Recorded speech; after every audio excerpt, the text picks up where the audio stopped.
안녕하세요. 이슈 파이터 장진섭입니다. 여러분과 함께 우리 사회 이슈를 알아보고 그 이슈에 대해 심층적으로 분석해 주실 이슈 파이터를 초대하여 속속들이 알아보는 시간 이슈 파이터. 오늘의 이슈 파이터 대전 최고의 미남 변호사 조성천 변호사님과 함께 하겠습니다. 안녕하세요. 안녕하세요. 믿거나 말거나 대전 최고 미남 변호사 조성천입니다. 네. 제가 대전 최고 미남 변호사인데 갑자기 막 환해지시네요, 얼굴이. 네. 그렇게 컨셉으로 밀고 있잖아요. 네. 네. 좀 먹히는 것 같아서 어디 사회 좀 지난번에 네. 지난주에 네. 다른 변호사님이 한분 출연하셨어요. 이영선 변호사님이. 네네네. 예. 거기서 제가 이영선 변호사님, 우리 조성천 변호사님 대전 최고 미남 변호사라고 하는데 어떻게 생각하세요? 네. 그랬더니 뭐 자기가 좀 더 낫지 않겠는가 뭐 이렇게 말씀하시던데. 금시초문인데요. 네. 자, 오늘의 이슈. JMS 정명석 그는 신인가 파렴치한 성범죄 성폭행 범인가 지금 세간에 아주 화제가 되고 있는 내용을 들고 오셨습니다. 네.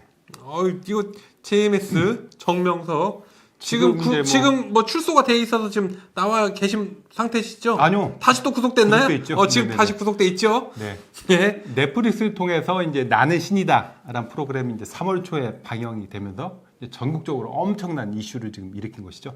더 글로리아와 양대 지금 산맥인 것이죠. 흥행의 양대 산맥. 예. 네. 그래서 이제 나는 신이다 프로그램은 이제 그 JMS 기독교 복음선교회 총재 정명석 그리고 이제 다른 분들을 다루고 있는데 역시 이제 가장 이제 이슈가 되는 것은 JMS. 네네네. 정명석 지금 구속 수사를 받고 있는 중입니다. 네네. 예, 구속이 돼 있는 상태에서 10년을 복역하고 네. 나왔다가 다시 복역이 된 거예요. 지금은 재판을 하고 있는 거죠. 네. 그러니까 2009년에 이미 재판을 받아서 징역 10년형을 선고받았고 그래서 2018년 2월에 출소를 했는데 출소한 이후에 다시 또 이제 성범죄를 했다는 이유로 구속이 돼서 지금 현재 대전지방법원 저희가 대전이죠. 네. 대전지방법원에서 재판을 받고 있습니다.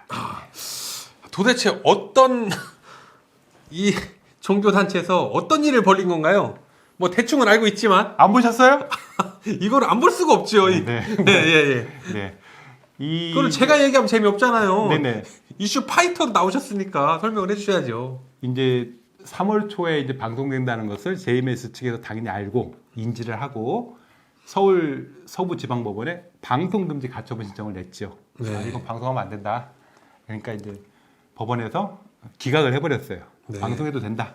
그 이유는 이제 내용을 보니까 상당한 분량의 객관적 자료를 수집해서 이를 근거로 프로그램을 구성한 것으로 보인다. 예. 그리고 이제 정명석 이 양반이 예전에도 사회적으로 큰 파장을 일으킨 사람이기 때문에 이 프로그램 내용은 공공의 이해에 관한 사항이 아니라고 할 수 없다. 그렇기 때문에 시청자의 알 권리를 위해서 방송을 해도 된다. 뭐 이런 취지로 한 것이죠. 예, 기각을 한 거죠. 네. 그래서 이제 방송이 됐고 이제 워낙 또 센세이션을 일으키다 보니까 이제 검찰총장이 지금 이원석 검찰총장이 대전에서 지금 사건을 지금 재판을 하고 있잖아요. 그렇죠. 그러니까 대전지검 검사장한테 이제 직접 명령을 하다란 거죠. 범행에 상응하는 엄중한 형벌이 선고될 수 있도록 공소 유지 최선을 다해라. 이렇게 했고 그래서 대전지검은 지금 어떻게 하고 있냐면은 대전지검에 이제 아동 범죄 조사부가 있어요. 그 부장 검사와 이제 성폭력 분야 공인 인증 부부장 검사 그리고 전문성 있는 검사 3명 이렇게 공소유지팀을 이렇게 편성했는데요. 일반적으로는 이렇게 안 하죠. 일반적으로는 이제 공판 검사라고 따로 있어가지고 공판 검사 하루 종일 재판을 하는 건데 이 사건은 기존의 공판 검사가 하는 게 아니고 이 전문성을 가진 3명이 직접 법정에 나가서 이제 공소 유지를 하라는 것이죠. 그만큼 사안이 중요하다. 자, 지금 정명석 JMS한테 당했다. 네. 뭐 성폭행 당했다, 강간을 당했다라고 해서 지금 외국인이신 것 같은데 인터뷰하는 것도 제가 뭐 직접 얼굴도 모자이크 처리하지 않고 직접 나와서 막 하신 분들이 계세요 지금. 프로그램을 보면 그 홍콩 국적의 메이플이라는 여자가 나옵니다. 그렇죠. 통상적으로 이런 고발 프로나 다큐멘터리에는 본인의 얼굴이나 이름을 드러내지 않지요. 그렇죠. 근데 이 메이플은 얼굴도 직접 드러냈고 이름도 직접 드러냈습니다. 드러낸 이유는 내가 직접 나와서 얘기를 해야 사람들이 믿을 게 아니냐 이런 취지에서 이렇게 된 것이겠죠. 그렇지 않고 뭐 모자이크 하면은 뭐 JMS 그쪽에서 그럴 거 아니에요. 가짜다. 뭐 대역이다라고 주장할 수도 있고 그렇죠. 여러 가지 여지가 있으니까 이제 직접 나와서 얘기를 한 것이고요. 근데 이 여자분의 참 그 폭로 내용은 참 전 국민이 들을 때 아주 심각한 것이죠. 네. 그 정명과의 면담을 뭐 축복, 그렇죠? 어떤 그렇죠. 그 성관계는 뭐 하나님의 뜻이다. 뭐 이런 식으로 이제 생각하게끔 한다는 것이죠. 그러니까 통상적인 사람은 솔직히 이해가기가 좀 쉽지 않은데, 네, 뭐 일단 여기 이제 빠져 있다고 하면은 그렇죠. 뭐 문제가 될 수 있는 거죠. 정명석을 만나는 것만으로도 막 굉장한 영광이라고 생각하고 그렇죠. 잠자리를 할 수 있다는 것은 하나님을 만나러 간다 뭐 이렇게 네네. 표현을 하더라고요.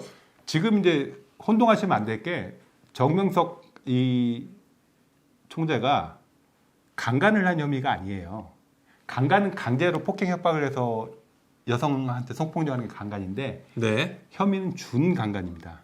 아. 준강간은 뭐냐면은 심신상실 또는 한거불능 상태에 있는 여성을 강제로 한 걸 준강간이라고 하거든요. 지금 보시면 알겠지만 여자 정명석이 관계를 하려고 할 때 여자가 뭐 폭행 협박을 당한 건 아니잖아요. 그렇죠. 그렇죠. 본인이 그냥 상대를 메시아로 여기고 있는 거기 때문에 그렇죠. 한거불능인 상태에 있다는 것이죠. 네네네. 그러니까 그 혐의로 받고 있는 것이고요. 그래서 지금 금산군 진산면에 월명동 수련원이 있어요. 예. 여기서 사건이 벌어졌기 때문에 금산에 관할하는 게 대전이거든요. 그렇죠. 그래서 대전지방법원에서 재판을 받는 것이죠. 사건은 대전지방법원에서 지금 재판을 받는 이유가. 그래서 지금 재판받는 내용은 그 메이플 그 홍콩 그 여성분? 여신도 네네. 이제 중간간 관련 혐의가 있고 또 다른 데 호주 국적 뭐 이름이 안 나오는데 그 여자분의 이제 또 중간간 혐의 이렇게 두 가지로 받고 있고 네. 문제는 이제 또 이미 또 고소된 내용이 또 있어요. 어. 피해자가 고소된 내용이 또 있어서 이제 뭐 상식적으로 말씀드리면은 재판에 회부되면은 1심에서 6개월 이내에 재판을 끝내야 돼요. 아니면 석방을 해야 돼요. 구속 네, 재판이니까. 최대 예. 1심 재판부에 들어온 다음부터 6개월 이내에 재판을 끝내야 되는데 6개월 안에 못 끝낼 수도 있을 거 아니에요. 왜 그러냐면은 지금 일단 피해자는 둘인데 JMS 측 변호인에서 22명을 증인 신청을 했어요. 뭐 이제 종교 단체이니만큼 뭐 엄청난 자산가일 거 아니겠어요? 그러니까 22명 그래서 아마 큰 로펌을 샀나 보죠. 뭐 그것까지는 모르겠는데 하여튼 22명을 증인 신청하면은 물리적으로 증인 신문 하는 데만 시간이 걸리잖아요. 어떻게 보면 전략일 수도 있죠. 6개월을 끌게. 끄는구나. 네. 예. 10월 28일인가 아마 그 구속 기소됐을 테니까요. 네네. 다음 달 27일이 아마 구속 만기일 거예요. 그러니까 그 안에 재판을 끝내지 않으면 석방을 시켜줘야 된단 말입니다. 그래서 22명을 그때까지 증인신문 22명의 증인신문을 다 못하면 어쩔 수 없이 네. 그래서 이제 판사가 뭐라 그랬냐면은 집중 심리를 통해서 구속 기간 내에 선고까지 하려고 한다. 이제 이렇게 얘기를 한 것이죠. 그거를 연장할 수는 없는 건가요, 법적으로? 연장하려면 이제 추가 기소를 또 해야 되는 추가 문제가 기소. 해야 되는 문제가 있어가지고 네. 일단은 판사 입장에서는 이거 만약 석방이 되면 이 판사 이제 사회적으로 또 엄청난 지탄을 받을 거 아니에요. 그렇겠죠. 그래서 이제 그 안에 그러면 22명을 증인 신청하면 어떻게 처리하면 되냐면은 판사도 얘기했지만 진술서로 내라. 증언할 것을 서면으로 써서 진술서로 내라. 그럼 내가 다 보겠다. 뭐 이렇게 하는 거죠. 어차피 판사 보라고 증인 신문을 하는 거니까요. 네네네. 그런 식으로 해가지고 아마 4월 27일 이전에 판결 선고가 될 것으로 이제 보는 것이죠. 네. 이게 지금 넷플릭스 통해서 방송이 됐잖아요. 네. 근데 만든 사람은 MBC의 조성현 PD예요. 저랑 이름이 비슷하더라고요. 예. 그래서 일부러 소개를 하는 겁니다. MBC에서? MBC PD인데 네. MBC에서 만들려고 했는데 아시겠지만 공중파 통해서 이런 내용이 나가기가 쉽지가 않아요. 그렇죠. 당연히 내부에서도 뭐 막으려고 하는 사람이 있을 테고. 그래서 넷플릭스는 전 세계에 관련된 거잖아요. 다큐멘터리에서 보면은 뭐 방송국의 PD도 있고 무슨 막 검사도 있다 막 이런 얘기도 네, 막 그건 아직 검증된 건 예, 아니에요. 검증된 건 네, 아니지만 네, 막 이렇게 그런 얘기 나오죠. 예, 네, 나오는 걸 제가 들었어요. 네, 그래서 이제 넷플릭스는 뭐 그런 거 눈치 보는 데가 아니잖아요. 그냥 전 세계에서 그냥 OTT 방송을 하는 그렇죠, 데니까 그렇죠. 여기서는 뭐 그래 마음껏 해라. 시간도 마음껏 하고 뭐 여기저기 다 만나보고 해서 이제 이런 프로가 이제 나온 것인데 일단은 뭐 이 프로가 사회적으로 이슈되는데 가장 큰 공헌한 사람은 내가 볼 때는 역시 MBC 조성현 PD다. 그리고 네.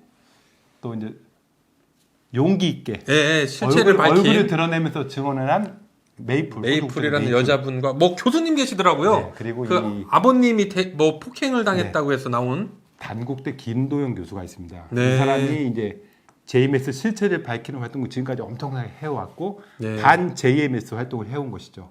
그래서 이제 뭐 아버님이 뭐 그런 테러 당했다 이런 얘기도 지금 나오고 있는 것이죠. 그래서 하여튼 뭐 쉽지 않았을 거예요. 우리나라에서 이런 프로그램 만든다는 게. 그리고 그렇죠. 제가 그걸 한번 말씀드리려고 그랬는데 좀 넷플릭스 프로그램 보면 좀 적나라하게 네. 좀 이제 여자 나체 이런 게 나오거든요. 예, 모자이크로 이렇게 나오고 근데 있더라고요. 그걸 어떤 분들은 왜 이렇게 선정적이냐 이렇게 하시는 분들이 있는데 제가 볼 때는 그 PD도 얘기를 했지만 있는 그대로의 실체를 보여주는 게 시청자들의 판단을 도울 것이라고 이렇게 생각했다는 거예요.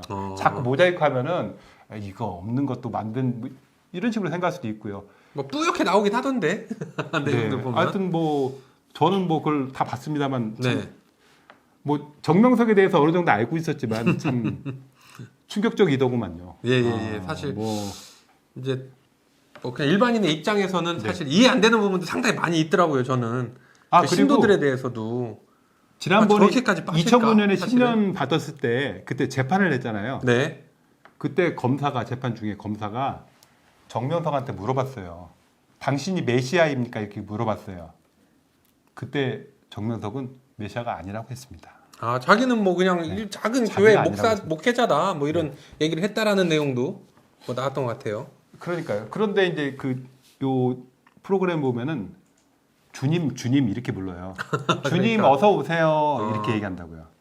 뭐 세뇌를 확실히 당했다고 볼 수밖에 없는 것이죠. 그러니까요. 참 어떻게 마무리 짓는 네. 마무리 좀 그래서 해야 되는데. 하여튼 이 프로그램으로 인해서 뭐 JMS뿐만이 아니라 우리나라에서 이제 사이비 종교라고 이제 지칭될 수 있는 그런 네. 여러 종교나 현상에 대해서 전반적으로 주의 좀 환기시켜서 네.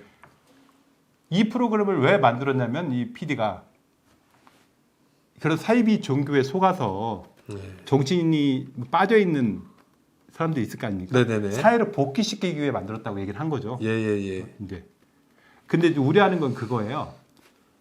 이런 프로그램을 못 보게 할 수도 있다는 거예요. 우리는 다 보잖아요. 네. 근데 신도들한테는 이걸 못 보게. 네, 이건 사탄이다. 뭐 이렇게 그렇겠죠. 이럴 가능성도 충분히 있잖아요. 하여튼 근데 뭐 이 JMS뿐만 아니라 다른 또 우리나라에 또 종교의 자유가 있는 나라라 여러 또 사이비 종교 아마 거의 최고 많은 나라가 우리나라일걸요? 전 세계에서. 그렇잖아요.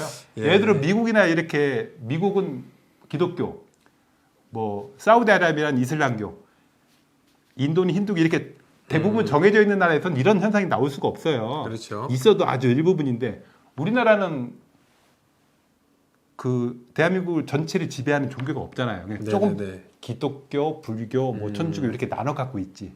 근데 우리의 입장에서 사이비 종교지 거기에 신도들은 저쪽이 사이비다 뭐 이렇게 얘기를 할 수도 있고. 그렇게 할 수는 있는데 그거는 이제 정상적인 그 보통 사람의 기준으로 생각할 수밖에 없는 거니까요. 자, 범죄와의 전쟁, 마약과의 전쟁, 또 이제 그 사이비 종교와의 전쟁도 한번 해서 우리나라에 그런 그 종교를 통해서 피해보는 일이 좀 없었으면 좋겠습니다. 우리 마지막으로 우리 정명석 교주께 한 말씀 하시죠. 종교의 자유가 우리나라에 있지만요. 종교의 자유를 빙자해서 다른 사람을 괴롭히거나 핍박하거나 하는 행동은 더 이상 나와서는 안 되겠습니다. 네. 대전 최고의 미남 변호사 조성천 변호사님과 함께 했습니다. 우리 JMS 정명석 그가 과연 신인지 파렴치한 성폭행 범인지는 시청자 여러분들께 질문을 던져드리도록 하겠습니다. 다음에는 더욱더 새롭고 알찬 이슈로 여러분과 함께 하도록 하겠습니다. 구독, 좋아요, 댓글 꼭 부탁드리고요. 끝까지 함께 해주신 구독자 여러분, 시청자 여러분 진심으로 감사드립니다. 이슈 파이터!